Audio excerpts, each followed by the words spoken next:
ভারত ছাড়ো আন্দোলন।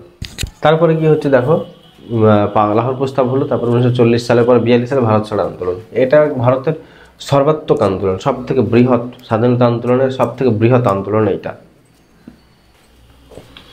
দেখো, ভারত ছাড়ো আন্দোলন ছিল ভারতের স্বাধীনতা সংগ্রামের শেষ এবং সবচেয়ে জোরালো গণ আন্দোলন।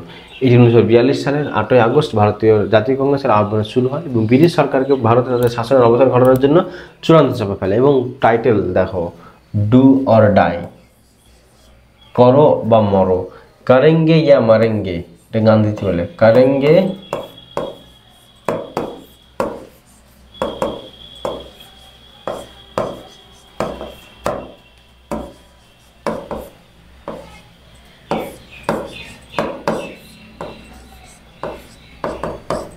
কারেঙ্গে ইয়া মারেঙ্গে, করবো অথবা মরবো, এটা ছিল আহ্বান। পরীক্ষাতে পড়ে যে ডু আর ডাই, কারেঙ্গে ইয়া মারেঙ্গে, করো অথবা মরো, কে ডাক দিয়েছিলেন? গান্ধীজি।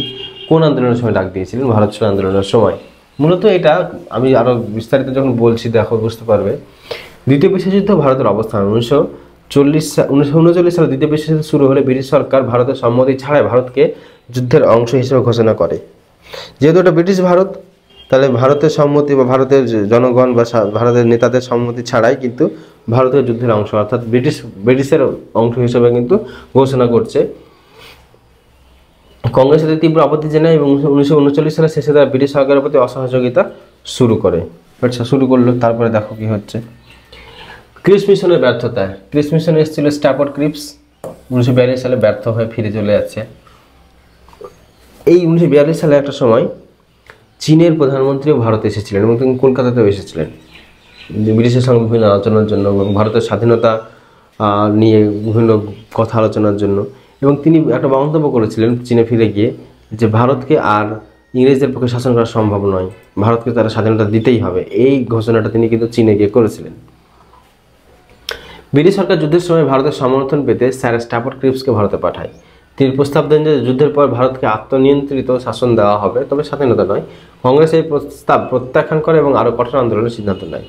ব্রিটিশ শাসনের প্রতি জনগণের ক্ষোভ। দ্বিতীয় বিশ্বযুদ্ধের কারণে ভারতে খাদ্য সংকট দেখা দেয়, বিশেষত বাংলায় দুর্ভিক্ষের ফলে লক্ষাধিক মানুষও মারা যাচ্ছে। ব্রিটিশ শাসনের শোষণমূলক নীতির বিরুদ্ধে জনগণের বিক্ষোভ আরও কি হচ্ছে, ধীরে ধীরে বৃদ্ধি পাচ্ছে। তারপরে দেখো, 8ই আগস্ট বোম্বেতে অধিবেশন হচ্ছে 1942 সালে। কংগ্রেসের মুম্বাই বা তৎকালীন বোম্বে যে অধিবেশনে গান্ধী কুইট আন্দোলনের ডাক দেন। গান্ধীর উক্তি ছিল কি দেখো, আমরা ইংরেজদের কাছে একটি মাত্র দাবি জানাই, ভারত ছেড়ে চলে যাও, আমরা স্বাধীন হব, নয়তো প্রাণ দেব, করো অথবা মরো, কারেঙ্গে মরেঙ্গে। এবং 9ই আগস্ট কি হচ্ছে, গণ আন্দোলন শুরু হচ্ছে। ব্রিটিশ সরকার একদিনের মধ্যে গান্ধী, নেহরু, সর্দার প্যাটেল, মৌলানা আজাদ, রাজেন্দ্র প্রসাদ সহ কংগ্রেসের শীর্ষস্থানের নেতাকে গ্রেপ্তার করে এবং কংগ্রেসকে নিষিদ্ধ ঘোষণা করা হয়। কিন্তু জনগণের স্বতঃস্ফূর্ত অংশগ্রহণে আন্দোলন ছড়িয়ে পড়ে।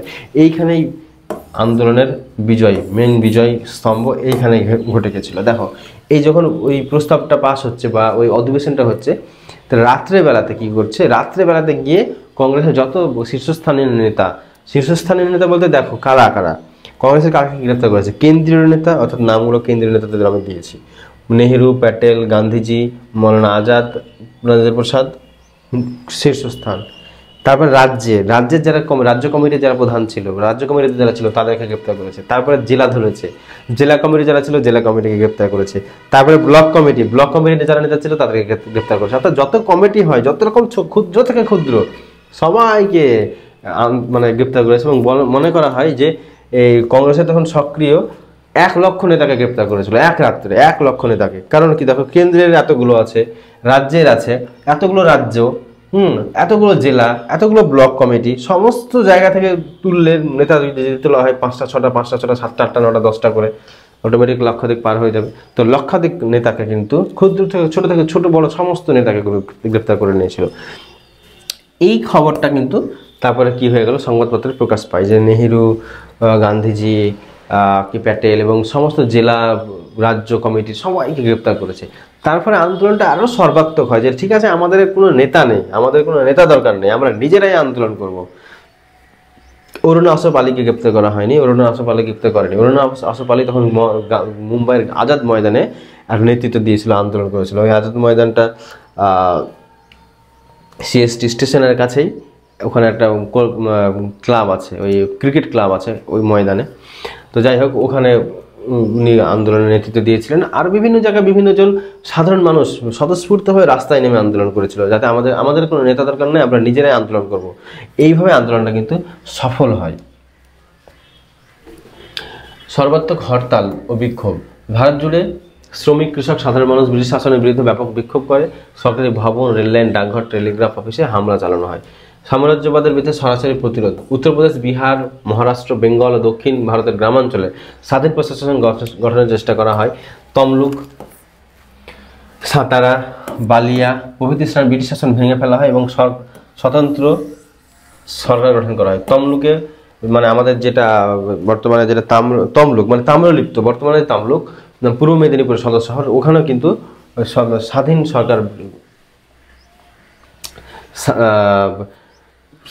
সরকার কিন্তু গঠন করছে। এবং সাতারা, মহারাষ্ট্র, বালিয়া এবং বিভিন্ন, এটা বলিয়া হয়ে গেছে, এটা বালিয়া, বিভিন্ন জায়গাতে মানে ব্রিটিশ শাসন মানি না, আমরা নিজেরাই সরকার গঠন করব।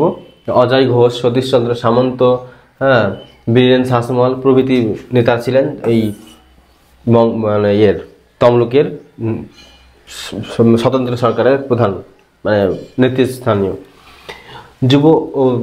ছাত্র ও যুবকদের ভূমিকা। ছাত্র স্কুল কলেজ ছাড়ে এবং বিপ্লবী কার্যকলাপে জড়িয়ে পড়ে। উষা মেহতা নামে এক তরুণী গোপন রেডিও স্টেশন স্থাপন করেন, যা আন্দোলনের বার্তা প্রচার করত। তাহলে আন্দোলনটা কিভাবে ছড়িয়ে পড়ছে? শ্রমিক ও কৃষকদের আন্দোলন। ব্রিটিশ সরকার শাসনকে অস্বীকার মানে কৃষকরা ব্রিটিশ শাসনকে অস্বীকার করে এবং কর দেওয়া বন্ধ করে দেয়। শ্রমিকরা কলকারখানায় ধর্মঘট পালন করে। সশস্ত্র প্রতিরোধ বিপ্লবী কার্যক্রম। নেতাজি সুভাষচন্দ্র বোসের আজাদ হিন্দ ফৌজ আন্দোলনকে সমর্থন জানায় এবং বহু বিপ্লবী ব্রিটিশদের বিরুদ্ধে গুপ্ত হামলা চালায়। নেতাজি সুভাষচন্দ্র বোস আইনে ইন্ডিয়ান ন্যাশনাল আর্মি তিনি প্রতিষ্ঠা করেছিলেন এবং তিনি বিভিন্ন দেশে ঘুরেছিলেন ভারতকে স্বাধীনতার জন্য। তিনি বলতেন শত্রু আমার মিত্র। তিনি জার্মানিও গিয়েছিলেন, ইটালি গিয়েছিলেন, জাপান গিয়েছিলেন এবং জাপানি সেনাদের সহায়তায় তিনি ভারতকে মানে ব্রিটিশ ভারতকে আক্রমণ করেন। ব্রিটিশ সেনাদেরকে আক্রমণ করে তিনি স্বাধীন ভারতের পতাকা উত্তোলন করেছিলেন কোহিমাতে এবং তারপরে করেছিলেন আন্দামানেও তিনি দ্বীপ দখল করেন। এবং পরবর্তীকালে কি হয়, বর্ষা এবং জাপান সেনারা যখন আমেরিকার হাতে পরাস্ত হয়, সেই সময় আমাদের আইনের যারা সদস্য ছিল তারা কিন্তু আত্মসমর্পণ করতে বাধ্য হয় এবং পরবর্তীকালে এই আইনের ট্রায়ালস হয়। লালকেল্লাতে তাদের বিভিন্ন শাস্তিমূলক একটা ব্যবস্থা করা হচ্ছিল। সেই সময় আইনের যারা সদস্য ছিলেন তাদের সতীশ ধিলন, শাহনাজ সেহগল প্রভৃতি নেতারা গ্রেপ্তার হন এবং তাদের পক্ষে উকালতি করেন আমাদের জওহরলাল নেহরু, আরও বিভিন্ন সেই সময় প্রখ্যাত যারা আইনবিদ ছিলেন তারা কিন্তু তাদের পক্ষে ওকালতি করেন এবং তাদেরকে ফাঁসি বা সাজা থেকে মুকুব করে তাদেরকে কিন্তু নিয়ে আসেন।